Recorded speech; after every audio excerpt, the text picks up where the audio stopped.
বিষণ্ণতা, দুশ্চিন্তা অর্থাৎ অ্যাংজাইটি আর ডিপ্রেশন এটা কিন্তু এখন আমাদের যুগের প্রতিটা মানুষেরই জীবনের অংশ।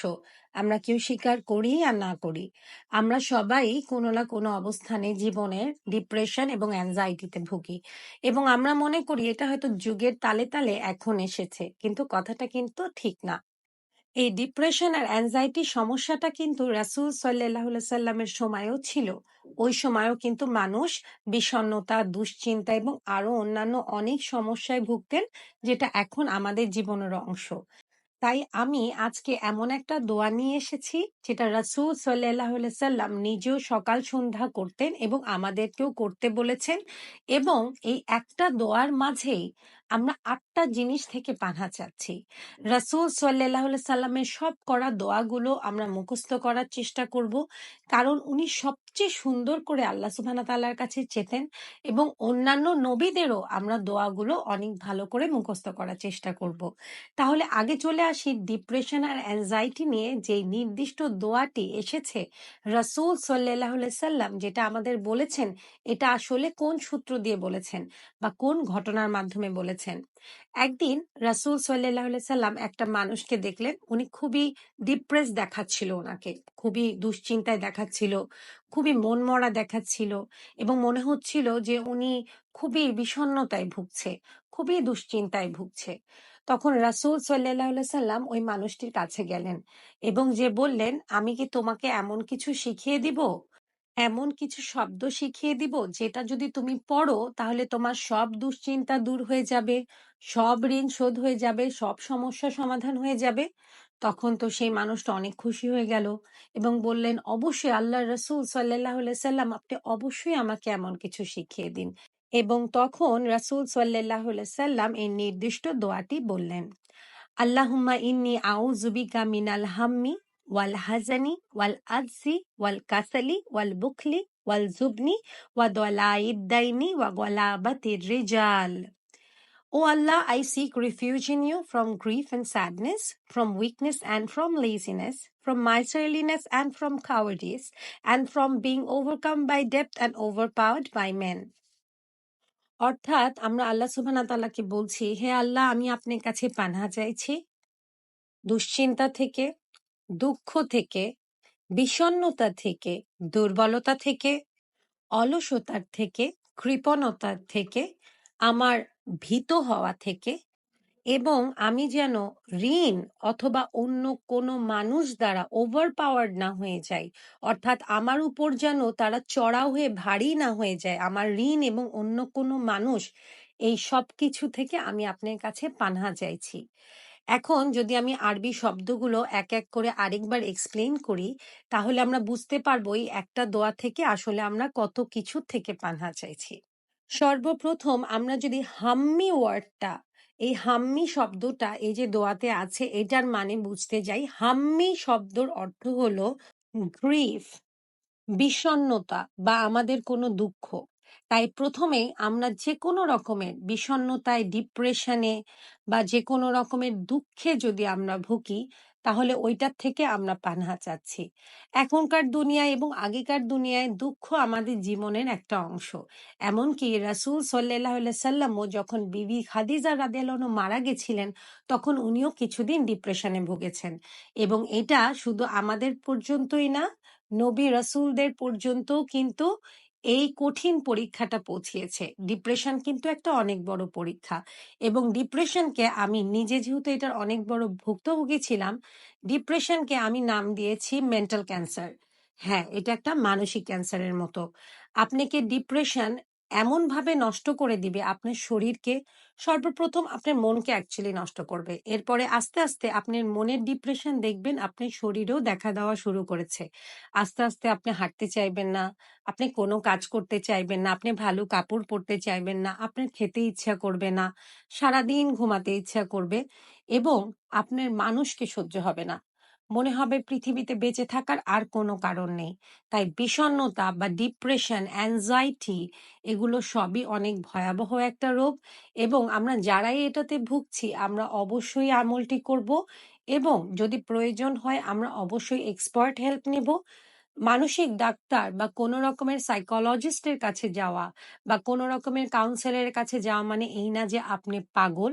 একটা মানসিক বিশেষজ্ঞ অবশ্যই আপনাকে একটা ভালো অ্যাডভাইস দিতে পারবে যে আপনি ডিপ্রেশন, অ্যাংজাইটি, ট্রমা এই ভয়ানক জিনিসগুলা থেকে কিভাবে ভালোভাবে লড়াই করতে পারবেন। কিন্তু এর মানে কোনোভাবেই না যে আপনি পাগল হয়ে গেছেন। আর যদি আপনাকে কেউ বলে যে আপনি ডিপ্রেশন, আপনি ট্রমা, আপনি অ্যাংজাইটি এবং এগুলোর কারণে আপনি যেভাবে রিয়্যাক্ট করছেন, হয়তো একটু ভায়োলেন্ট হয়ে যাচ্ছেন, হয়তো আপনি একটু খারাপ ব্যবহার করছেন, হয়তো কারোর সাথেই কথা বলতে চাচ্ছেন না, কিছুই ভালো লাগছে না, ওয়েট গেইন করে ফেলেছেন, আপনি চেহারায় একটা বাজে ছাপ পড়ে গেছে, চাকরি করতে পারছেন না, এগুলো সব যদি মানুষ বলে তুমি আস্তে আস্তে পাগল হয়ে গেছো, তাকে ধরে পাগলাগারোতে দিয়ে আসা উচিত। কারণ তার ধারণাই নেই যে দুনিয়াতে আমরা কত রকমের পরীক্ষার মধ্যে দিয়ে যাই এবং সব পরীক্ষায় আল্লাহ সুবহানাহু তাআলার কাছে আমাদেরকে নিয়ে যায় এবং এই পরীক্ষাগুলো কোনোভাবেই আমাদের পাগলামি না। আমাদের ডিপ্রেশন, অ্যাংজাইটি, ট্রমা খুব রিয়েল একটা জিনিস এবং যে এটা দিয়ে ভুক্তভোগী সেই একমাত্র জানে যে এটার পীড়া কি। এবার আসি দ্বিতীয় জিনিসে। দ্বিতীয় জিনিস, যে দ্বিতীয় শব্দটা, সেটা হলো হাজান। আমরা হাজান থেকে পানাহা চাচ্ছি। হাজান মানে অ্যাকচুয়ালি স্যাডনেস। এক কথায় আমাদের সব রকমের দুঃখ। আমাদের জীবনে বিষণ্ণতা ছাড়াও কিন্তু অনেক দুঃখ থাকে। অনেক দুঃখ এমন থাকে যেগুলো হয়তো আমরা বিষণ্ণতা কাটিয়ে উঠেছি, আমরা দুশ্চিন্তাও কাটিয়ে উঠেছি, কিন্তু হয়তো দুঃখটা পুরোপুরি আমাদের মন থেকে যায়নি। কারো বাবা মা মারা গেছে, কারো সন্তান মারা গেছে, কারো সংসার বিচ্ছেদ হয়েছে, কারো বড় ব্যবসা চলে গেছে, কারো সৌন্দর্য চলে গেছে, কারো যৌবন আর থাকছে না, সে আস্তে আস্তে বার্ধক্যের দিকে পা দিচ্ছে, কেউ অনেক অসুস্থ। সবগুলাই কিন্তু আমাদের দুঃখের কারণ। তাই আমরা দুঃখর থেকেও আল্লাহর কাছে পানাহা চাচ্ছি। এরপরে আমরা আজ যে শব্দটা দিয়ে পানাহা চাচ্ছি, এটার মানে হলো দুর্বলতা, উইকনেস। আমরা সবাই কিন্তু কোনো না কোনোভাবে মানসিক এবং শারীরিক দুর্বলতায় মাঝে মাঝেই ভুগি। মূলত আমরা বয়সকালে যেটা হয়, আমাদের যখন বয়সের দিকে, একটু বার্ধক্যের দিকে আমাদের জীবন যেতে থাকে, আমাদের মেয়েদের মেনোপজ হচ্ছে, ছেলেদের বয়স হয়ে যাচ্ছে, আমাদের মাথার চুল পড়ে যাচ্ছে, আস্তে আস্তে স্কিনে কিন্তু রিঙ্কলস পড়ে গেছে, আমাদের হাড্ডি আস্তে আস্তে ব্যথা হওয়া শুরু হয়েছে, আমাদের অল্পতেই খুব উইক লাগছে। এই সব কিছুর জন্যই আল্লাহর কাছে পানাহা চাইতে হবে। এবং আমরা যারা দুর্বল বোধ করছি মানসিক এবং শারীরিকভাবে, আমরা তো অবশ্যই আল্লাহ সুবহানাহু তাআলার কাছে পানাহা চাইবই, কিন্তু আমাদের এটাও ভাবতে হবে যে শুধু পানাহা চাইলেই হবে না, আমরা দোয়া করার পাশাপাশি আমাদের চেষ্টাও করতে হবে। এখানে যে আমি তাওয়াক্কুল রেখে শুধু দোয়া করেই বসে থাকবো, এটা কিন্তু তাওয়াক্কুলের আসল উপায় না, তাওয়াক্কুল করার আসল নিয়ম না। নিয়ম হলো আমরা আল্লাহর কাছে পানাহা চাইবো এবং চেষ্টা করতে থাকবো। আমরা যদি মেন্টাল উইকনেসে ভুগি, তাহলে আমরা অবশ্যই এমন কোনো কাজ করব যেটাতে আমাদের মন ভালো লাগে, যেটা ইসলাম আমাদেরকে অ্যালাউ করেছে। আমরা মানুষের সাথে দেখা করব, আমরা নিজেদের টেক কেয়ার করব, আমরা একটু নিজেদেরকে প্যাম্পার করব, আমরা একটু পরিবারের সাথে সময় কাটাবো, কিছু স্পোর্টস এর মধ্যে ইনভলভ হব। কেউ যদি জিমে যেতে পারি জিমে যাব, যদি জিমে না যেতে পারি সকালে হাঁটতে যাব, বিকালে হাঁটতে যাব, একটু ছাদে একা একা ঘুরে বেড়াবো, একটা বই পড়বো, একা একা বসে এক কাপ চা খাবো, বন্ধু বান্ধবদের সাথে কথা বলবো। এই সব কিছুই করে আমরা কিন্তু আমাদের মানসিক দুর্বলতা কাটাতে পারি। আর শারীরিক দুর্বলতার জন্য আমরা ভালো ভালো খাবার দাবার খাবো, আমরা বেশি বেশি প্রোটিন খাবো, যত বয়সের দিকে যাব প্রোটিন ইনটেক আমাদের বাড়াতে হবে, আমরা আরো স্বাস্থ্যকর জিনিস খাবো, আমরা বডিকে ডিটক্স করব, আমরা বেশি বেশি পানি খাবো এবং আমরা এমন সব খাবার অ্যাভয়েড করব যেটা আমাদের শরীরের জন্য খারাপ। আমরা ভাজা পোড়া কম খাবো, আমরা বেশি ফ্যাট জাতীয় জিনিস খাবো না, আমরা অনেক ফ্রুটস খাবো, অনেক ভেজিটেবলস খাবো। হ্যাঁ, যাদের সামর্থ্যের মধ্যে অনেক দামি কিছু খাবার নেই, আমরা কিন্তু কম দামিও জিনিস খেতে পারি। আমরা কম দামি ফল খেতে পারি যেগুলো আমাদের দেশীয় ফল। আমরা কলা খেতে পারি, আমরা পেয়ারা খেতে পারি, জাম খেতে পারি, আনারস খেতে পারি। আমাদের যে সবসময় ড্রাগন ফ্রুটই খাওয়া লাগবে এর কিন্তু কোনো মানে নেই। এখন আমের সিজন, আমরা অনেক অনেক আম খেতে পারি, লিচু খেতে পারি। এরপরে আসি কাসালি যে শব্দটা আছে, কাসালি মানে হলো লেজিনেস, অর্থাৎ আমরা আল্লাহর কাছে অলসতার থেকে পানাহ চাচ্ছি।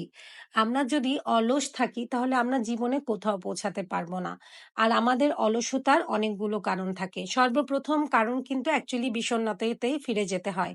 আমরা যখন বিষণ্ণতায় ভুগি আমরা অনেক দুর্বল এবং অনেক লেজি ফিল করি, অনেক অলস ফিল করি। আর যারা আমরা বডি একদমই মুভ করি না, যারা শরীরকে একদমই নাড়ানাড়ি করি না, সারাদিন শুয়ে বসে কাটাই, তাদের কিন্তু অলসতাটা বেশি ঘিরে ধরে। আবার এমন অনেক সময় হয় যারা আমরা চাকরি করছি, তাদের জন্য কিন্তু অলসতা একটা বড় পার্ট। মাঝে মাঝে কিচ্ছু করতে ইচ্ছা করে না, অনেক অলস লাগে, মনে হয় আজকে কিচ্ছু করব না। হ্যাঁ, মাঝে মাঝে অবশ্যই আমাদেরও ব্রেকের দরকার। আমরা অবশ্যই ব্রেক নিব, আমরা একটু অলস দিন কাটাবো, তবে অলসতাকে নিজের অভ্যাস বানানো যাবে না। আমরা যদি সকালবেলা ফজরের নামাজে উঠি, তারপরে একটু জিকির করি, আবার হয়তো একটু শুলাম, অথবা একটু হাঁটতে গেলাম, একটু হালকা এক্সারসাইজ করলাম, বাসাতেই একটু এক্সারসাইজ করলাম, বডিটাকে একটু স্ট্রেচিং করলাম, একটু নাড়ানাড়ি করলাম, এবং সারাদিন ওরকম শুয়ে বসে না থেকে নির্দিষ্ট সময়, হয়তো দুপুরের পরে যারা আমরা বাসায় আছি, যেমন রাসূল সাল্লাল্লাহু আলাইহি সাল্লাম একটু দুপুরের খাবারের পর জিরিয়ে নিতেন, আমরা তেমনও করতে পারি। কিন্তু সেটা কোনোভাবেই আসর আর মাগরিবের মধ্যে হওয়া যাবে না। আসর এবং মাগরিবের মধ্যে ঘুমানো আমাদেরকে নিষেধ করা আছে, এবং বলা আছে হাদিসে যে আমরা যদি আসর আর মাগরিবের মধ্যে ঘুমাই তাহলে আমাদের যে মাথা নষ্ট হয়ে যাচ্ছে, আমাদের ব্রেন নষ্ট হয়ে যাচ্ছে, বা আমরা পাগল হয়ে যাচ্ছি, এটার জন্য দায়ী কিন্তু আমরা নিজেরাই। তাই আমরা কোনো অবস্থাতেই আসর এবং মাগরিবের মধ্যে ঘুমাবো না। আমরা দুপুরে খাবার পরে হালকা একটু ঝিমাবো অথবা একটু শুয়ে থাকবো যদি আমাদের সুযোগ থাকে।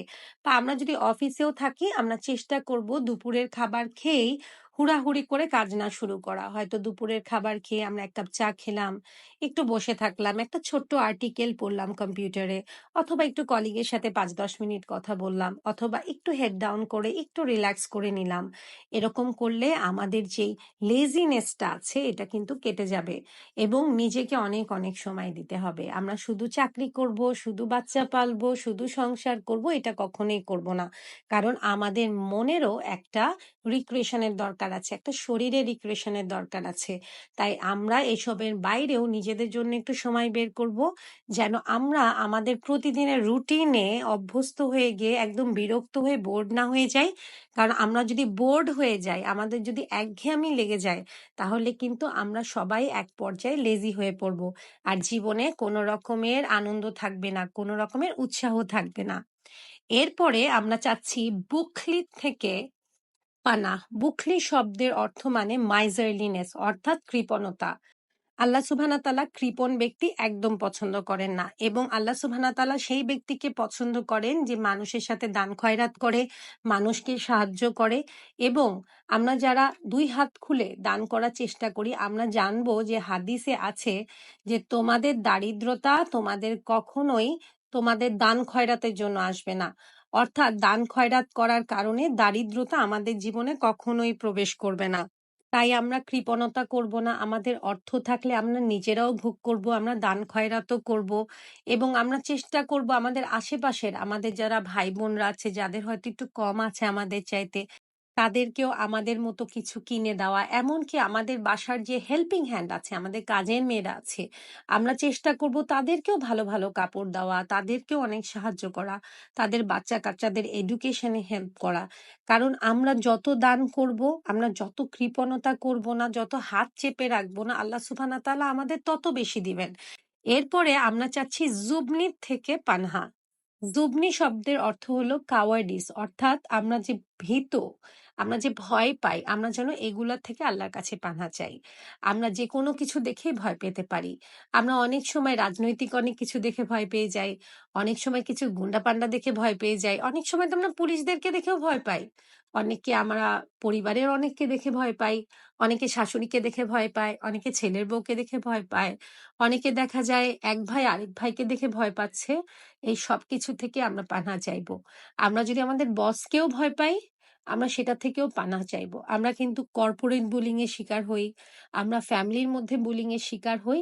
তাই আমরা সবাই যেন ভীত না হয়ে পড়ি। আমাদের ভীরুতার থেকে আল্লাহ সুবহানাহু তাআলার কাছে পানাহ চাইবো। এরপরে হলো দলাইদ দাইনি থেকে আমরা পানাহ চাচ্ছি। দলাইদ দাইনির মানে হলো ঋণ। আমরা ঋণে কখনোই যেন আক্রান্ত না থাকি। এবং ঋণ মুক্তির আরো অনেক দোয়া রাসূল সাল্লাল্লাহু আলাইহি সাল্লাম নিজেই করতেন, যেটা নিয়ে আমি অলরেডি কিছু ভিডিও বানিয়েছি, ভবিষ্যতেও ইনশাআল্লাহ সুবহানাহু ওয়া তাআলা বানাবো। এবং ঋণ নিয়ে আমরা যেন কেউ মারা না যাই, আমরা সেই দোয়া সবসময় করব। কারণ ঋণগ্রস্ত মানুষের আযাব কিন্তু হতেই থাকে যতক্ষণ তারা ঋণ পরিশোধ না হয়, তার চামড়া কিন্তু জ্বলতেই থাকে। এবং একবার যখন ঋণ পরিশোধ হতে দেরি হয়েছিল একটা মানুষের, রাসূল সাল্লাল্লাহু আলাইহি সাল্লাম যখন জানলেন যে অনেক দিন পরে তার ঋণ পরিশোধ হয়েছে, যিনি তার দায়িত্ব নিয়েছিলেন, তখন রাসূল সাল্লাল্লাহু আলাইহি সাল্লামকে যখন জানানো হলো যে মৃত ব্যক্তির ঋণ শোধ হয়েছে, তখন রাসূল সাল্লাল্লাহু আলাইহি সাল্লাম বললেন, এতদিনে এসে তোমার ভাইয়ের চামড়াটা ঠান্ডা হলো। অর্থাৎ ওনার চামড়া কবরের আজাবের জন্য পুড়েই যাচ্ছিল যতক্ষণ তার ঋণটা শোধ করা হয়নি। তাই আমরা সবাই ঋণ মুক্তির দোয়া চাইবো এবং কখনোই আমরা হারামে অর্থাৎ সুদে জড়াবো না। আমরা যদি ঋণ নেইও, আমরা কোনো অবস্থাতেই সেটা সুদে নিব না, কারণ সুদ মানুষকে শেষ করে দেয়। এবং সুদ নিয়ে এত ভয়াবহ সব আল্লাহর বিধান আছে, এমন অভিশপ্ত বলা হয়েছে, যে সুদ নেয়, যে সুদ দেয়, যে সুদের সাক্ষী হচ্ছে, যে হিসাব রাখছে, এদের সবাইকে রাসূল সাল্লাল্লাহু আলাইহি সাল্লাম বলেছেন যে এরা সবাই অভিশপ্ত। এদের সবাইকে অভিশাপ দেওয়া হয়েছে। অর্থাৎ আমরা যারা ঋণ নিচ্ছি বা যারা ঋণ রিলেটেড এমন কোনো প্রফেশনে আছি, যেখান থেকে মানুষকে ঋণ দেওয়া হচ্ছে, যেখান থেকে মানুষের কাছে সুদ আদায় করা হচ্ছে, আমরা যদি এমন কোনো অর্গানাইজেশনে চাকরি করি, আমরা সেগুলোর থেকে বের হয়ে আসার চেষ্টা করব। কারণ ঋণ আল্লাহ সুবহানাহু ওয়া তাআলা একদম অভিশাপ করে আমাদের জীবনে দিয়েছেন। এবং ঋণের সাক্ষীও হওয়া যাবে না, ঋণের হিসাবও রাখা যাবে না। তাহলে তো আমরা বুঝতেই পারছি যে কোন কোন প্রফেশন আমাদেরকে এড়িয়ে চলা উচিত। এবং এই প্রফেশনের টাকায় আপনি দেখবেন কখনোই কোনো বরকত হয় না। আপনি যত অর্থই উপার্জন করেন, আপনার জীবনে কখনোই সুখ থাকবে না। ঋণের সাথে জড়িত বা হারাম কোনো কিছুর সাথে জড়িত যে কোনো ইনকাম আমাদের কখনো সুখ এনে দিতে পারবে না। তাই আমরা সবাই হারাম থেকে বেঁচে থাকবো। এবং এটা নিয়েও অনেক আমল আছে, যেটা নিয়ে আমি আরো ভিডিও পরে করব। এবং সর্বশেষ আমরা এই দোয়ায় যে জিনিসটা থেকে পানাহ চাচ্ছি সেটা হলো গলাবাতি রিজাল, অর্থাৎ being overpowered by men by others, মানে মানুষের দ্বারা যে আমরা দমন হয়ে যাই, আমাদেরকে মানুষ দাবিয়ে ফেলে। এক কথায় বাংলায় যারা বলে না, দাবড়িয়ে দিচ্ছে, আমাদের যেন দাবড়ায় না কেউ, আমাদের যেন কেউ দমন না করে ফেলে, আমাদের উপর যেন কেউ চড়াও না হতে পারে, কারো হাতে যেন আমরা জিম্মি না হয়ে যাই, কারো শক্তির কাছে যেন আমাদেরকে হেরে না যেতে হয়, আমাদেরকে দমে না যেতে হয়, অন্যায়ভাবে যেন আমাদের উপর কোনো কিছু চাপানো না হয়, কেউ যেন ক্ষমতার জোরে আমাদেরকে ওভার পাওয়ার বা আমাদের উপর চড়াও না হয়ে যেতে পারে। এটার থেকেও আল্লাহর কাছে আমরা পানাহ চাইছি। এবং আমরা তো সবাই জানি আমাদের জীবনে, সবার জীবনে এমন না এমন কেউ আছেই যারা আমাদের উপর চড়াও হয়। সেটা আমাদের সংসারে হতে পারে, আমাদের পরিবারে হতে পারে, আমাদের পাড়া মহল্লায় হতে পারে, এমনকি আমরা যে বিল্ডিং এ থাকি সেই বিল্ডিং এর অ্যাসোসিয়েশনের হতে পারে, আমাদের কর্মস্থলে হতে পারে, আমাদের বন্ধু বান্ধবদের মহলে হতে পারে, আত্মীয় স্বজনদের মধ্যে হতে পারে। এমন হতে পারে যে কোনো রকমের বড় পজিশনের অফিসার, কোনো রকমের কর্পোরেট হোক বা কোনো রকমের গভর্নমেন্ট অফিসার হোক, তাদের কাছেও আমরা জিম্মি হয়ে যেতে পারি, তারাও আমাদের ক্ষমতা দেখাতে পারে। তাই আমরা এই সব থেকে পানাহ চাইবো। যত বড়ই অফিসার হোক না কেন, যত বড় লোকই হোক না কেন, আল্লাহর ক্ষমতার সামনে কারোরই কোনো ক্ষমতা নেই। তাই আমরা যদি সে আল্লাহর কাছে, সেই মহান রাব্বুল আলামিনের কাছে পানাহ চাই যে আল্লাহ, কেউ যেন আমার উপর চড়াও না হতে পারে, কারো শক্তির সামনে যেন আমাকে দমে না যেতে হয়, অন্যায়ভাবে যেন আমাকে কেউ দাবিয়ে না ফেলে, আল্লাহ এটার থেকে পানাহ চাই। সেই রাব্বুল আলামিন, এই দুনিয়ার মালিক, যখন আপনাকে প্রোটেকশন দিবে, তখন পৃথিবীর কেউ আপনাকে দমন করতে পারবে না, কেউ আপনার উপর অন্যায় করতে পারবে না। আল্লাহ সুবহানাহু ওয়া তাআলা নিশ্চয়ই আপনার পাশে থেকে এটার মোকাবেলা আপনাকে করিয়ে দিবেন। এই যে আমি নির্দিষ্ট ৮টা জিনিস বললাম যেখান থেকে আমরা পানাহ চাইছি, আমরা অবশ্যই বুঝতে পারছি এটার গুরুত্ব কি, এই প্রয়োজনগুলোর গুরুত্ব কি আমাদের জীবনে, বা এই রকমের সমস্যার গুরুত্ব কি আমাদের জীবনে। তাই আমরা সবাই এই দোয়াটা মুখস্থ করে ফেলবো এবং বেশি বেশি মানুষের কাছে এই দোয়াটা পৌঁছে দিব, যেন আপনাদের সাথে সাথে অন্যরাও এটা লাভ অর্জন করতে পারে। Thank you so much for watching this video. I hope you find this video helpful. যদি এই ভিডিওটি ভালো লেগে থাকে অনেক অনেক অনেক বেশি শেয়ার করবেন। আর যদি কোনো রকমের ভুল ত্রুটি হয়ে থাকে আমাকে অবশ্যই অবশ্যই হয় হোয়াটসঅ্যাপে জানাবেন, ইনবক্সে জানাবেন, নাহলে আমাকে কল করে জানাবেন, আমি অবশ্যই সেটা শুধরে নেব। Thank you so much for watching this video. Enjoy your happy rainy day. আসসালামু আলাইকুম।